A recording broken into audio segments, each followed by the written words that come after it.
Hello, everybody, and welcome to the Recovery Classroom. My name is Drew. I'm an alcoholic through and through, and today, by the grace of God, I'm an absolutely recovering alcoholic, and I couldn't be any more grateful or thankful. We want to welcome you to this platform, regardless of what your addiction may be. You're absolutely 1,000% unequivocally welcome here. We support all pathways, your pathway to recovery, and whatever the pathway that you choose, whatever that may look like, we're just here to help. And we want to make sure that it works for you. Tonight, if you're local to the Huntington, West Virginia area, we have the Crosstalk meeting at Pea Ridge United Methodist Church. It's beginning at 7 o'clock. I encourage you to come down and check it out. And if you're not local to the area, that's okay, because you can join us tomorrow night, Saturday night at 11 p.m. Eastern Standard Time on Zoom. Yes, Zoom. We have our Crosstalk online meeting tomorrow night, and it's just, again, the goal is to just make you feel like you're sitting around at a table at the Waffle House drinking coffee with your buddies and just shooting the shit. So that'll be tomorrow night. You can go to recoveryclassroom.org/XTO to find out how to join up with that meeting tomorrow night. One of the things that one of my favorite ninth step promise is, we will not regret the past nor wish to shut the door on it. And that's something that, man, I heard that and I was going, how is that possible? Because I was ashamed of my past. I was ashamed of all the shit that I'd done and the person that I'd become. And, so when I heard that, I was like, wait a minute, how's that possible? And lo and behold, over time, I figured that out. We will not regret the past nor wish to shut the door on it. And essentially, because I was ashamed of my past, I didn't want to look at my past. Well, over the course of my recovery, I learned to be able to look back. And just as the ninth step promises says, we do not regret the past nor wish to shut the door on it. And that's so true. And the reason why is because I'm able to look back over time through the course of that shame and guilt and remorse and learn from my past. And here's what I mean. Throughout the course of my recovery, I learned about me. I learned about the things I like, the things I don't like, the things I can do, the things I can't do, the things I should do, the things I shouldn't do. And I did all that based upon my past. So I was able to look back and say, you know what? There's a lot of lessons in my past that I can learn from. And so over the course of my recovery journey, I was able to look back and use those instances, those lessons to learn about me, to get to know me, who I am and who I am not. And that's just as important too. And where I'm taking all this is there are two things I absolutely know to be true, regardless of how you want to slice it, regardless of whatever packaged box you want to put it in and put a little bow on it. At the fundamental level, two things I know to be true. One, I cannot take that first drink. I know me, and I know how I respond when I take that first drink. When I take that first drink, it's no longer me. It's another person, right? I can't stop with just that one. The second thing I know to be true, absolutely unequivocally know to be true, is I know I can't disconnect from my fellowship. I know I can't disconnect from those like-minded people that I associate with. And I know what happens whenever I disconnect. So I've learned enough about me based upon my past, based upon the past that I was ashamed of, based upon the past that I wanted to shut the door on.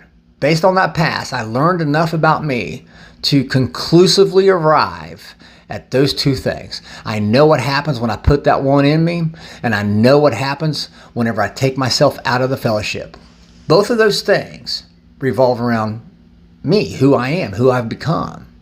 And fortunately, through the 12 steps of Alcoholics Anonymous anyway, that's the only thing that worked for me. Doesn't mean it's the only thing that's going to work for you, by the way. Okay? There's other pathways out there. That's the only thing that worked for me. Those steps taught me who I am. They taught me to get to know me.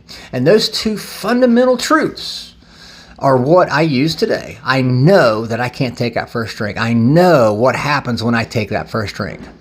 Likewise, I also know what happens when I distance myself from the fellowship. And I'm not talking about the typical AA rooms. Not what I'm talking about. I'm not talking about the typical NA rooms. Not what I'm talking about. I know what happens when I disconnect from my social support network. I know what happens when I disconnect and I cut myself off from those who have the same goal that I do, which is to make it to the end of my day drawing a sober breath. See, what happens when I put that first drink in me is I can't stop. What happens when I disconnect from my support network, I end up taking that first drink. So really, fundamentally, if we're being mathematical about this, scientific at all, I can't disconnect from that social support network, because if I do, I know what's going to happen. I know me. I know it's exactly what's going to happen. I'm going to end up putting that first one in me. And I know what happens when I put that first one in me. I can't stop with just one, right? It's going to continue to 2 and 3 and 4. Next thing you know, I'm going to be off on a 9-month bender. In my case, I firmly believe I'll die. But that's beside the point. So those two fundamental truths are truths that I still know, still absolutely cherish and hold near and dear to my heart, because I know them to be true. You know why? Because I've done them before. I've done them both. I remember many times thinking, well, I can just have one. I'll be fine with just one. Never worked out. I learned that from my past. I've disconnected from my social support network. I've disconnected from my friends within the fellowship. And you know what? That always led me to putting one in me. You know how I know all that? Because I did that. I did that in my past. I'm able to look back in my past and say, yeah, when I put one in me, this is what happens. When I disconnect from my social support network, this is what happens. And I still believe them today, even today, 2.5 years in. I know the importance of making sure I stay connected to those like-minded individuals who all share the same common goal that I have, which is to make it to the end of my day drawing a sober breath. I want to go to sleep rather than passing out. So I encourage you today, keep connected, stay connected to those people who share that common goal. You don't have to agree with them on everything. My God, I'm sure there's a plethora of things that, the guys I get the privilege to hang out with, I'm sure there's a plethora of things that they don't disagree or they don't agree with me on. That doesn't mean they stop hanging out with me. There may be things I don't know, but there may be things I don't agree with them on, and that's fair too. Doesn't mean I have to disconnect myself from them, right? It's okay to have disagreements, by the way. It's perfectly okay. Doesn't mean I have to disconnect. Doesn't mean that,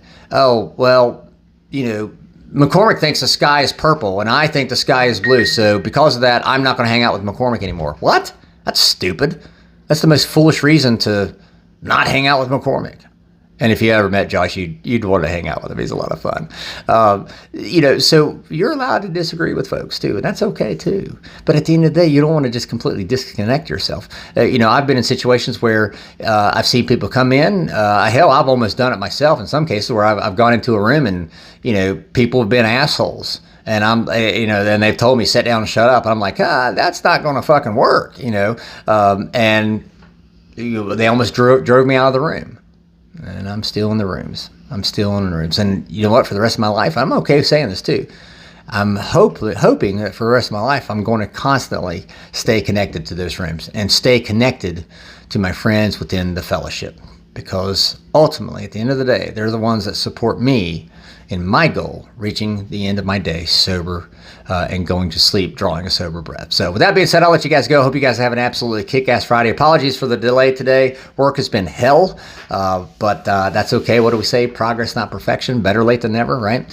So if you have a topic you'd like to have discussed, drop it in the Recovery Classroom private group Facebook page there, or you can email me directly, Drew at recoveryclassroom.org. We'll take a look at it and see what we can do. Thank you guys for letting me come in and share 5 to 10 minutes of your day with you. You guys absolutely keep me sober, and I could not be more appreciative. We'll be talking again soon. Remember, guys, you can't get drunk if you don't take that first drink.